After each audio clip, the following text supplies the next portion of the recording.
Hello, bienvenue sur ma chaîne. Aujourd'hui on part sur un tuto technique, je te montre comment faire la maille chaînette. Je te le montre au ralenti, mais n'hésite pas à ralentir encore plus si tu as besoin, et je suis sûre que tu vas y arriver. Donc pour démarrer, on place le bout du fil vers le bas, on vient enrouler et croiser sous le pouce, et bloquer le reste des fils avec les deux doigts qui te restent.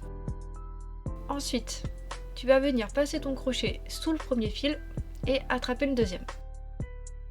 Tu sors le fil et tu viens serrer ton nœud coulant.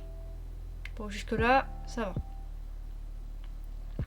Maintenant, pour faire la chaînette, tu vas venir faire un jeté, enrouler le fil sur le crochet, et la boucle que tu viens de créer, tu veux la passer dans celle que tu avais déjà. Et tu recommences. En gros, voilà, la chaînette c'est ça. Tu fais une boucle et tu la passes dans sa voisine. Et en fait, c'est un peu la base du crochet, de passer des boucles dans des boucles. Je t'en montre encore quelques-unes. Maintenant, une petite précision pour t'aider à ce que ça passe bien. Si tu pivotes ton crochet vers le haut, tu vas perdre ta maille, c'est normal. Si tu lui mets la tête sur le côté, et ben ça va tout simplement venir bloquer sur ta chaînette d'avant.